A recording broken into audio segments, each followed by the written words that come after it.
Hello! For today's video mga kasuroy, dadaan muna tayo sa St. Joseph Cathedral para magdasal na sana protektahan ang ating biyahe patungong Enchanted River. Mahigit 3 oras pa ang ating biyahe ngayon mga kasuroy.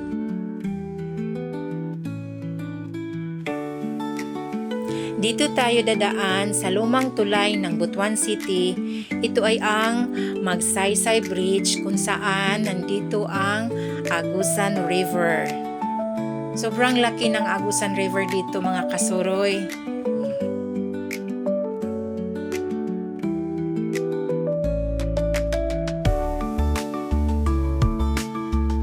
Nag-umpisa ng umulan dito mga kasuroy pero tuloy pa rin ang ating biyahe patungong Enchanted River. Nandito na tayo sa Lianga at lumiko tayo sa right side papuntang Barubo.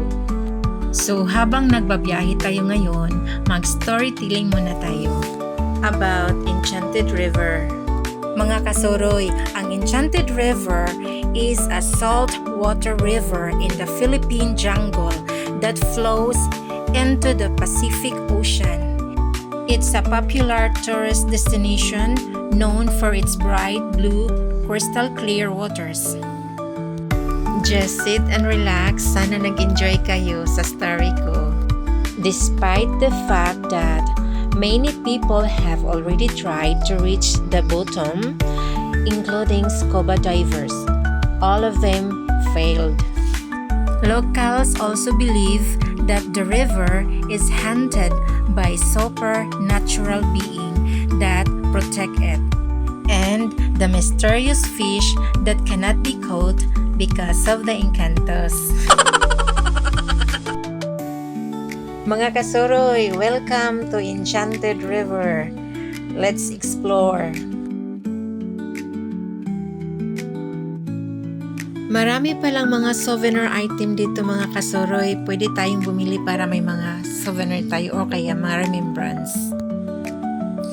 At dito magbayad tayo ng entrance fee ng 100 pesos para makapasok tayo doon mismo sa Enchanted River. At ito yung sasakyan natin doon papunta. Kasi hindi pwede yung service natin. Meron talaga silang mga shuttle or service papunta doon sa Enchanted River. O, ano pang hinihintay nyo? Sakay na tayo!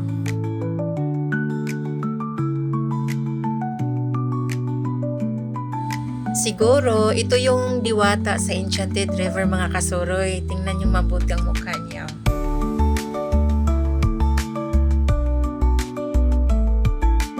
Mga kasuroy, please don't forget to like, share, and subscribe sa munti kong channel. Sa wakas, nakarating din tayo mismo dito sa Enchanted River.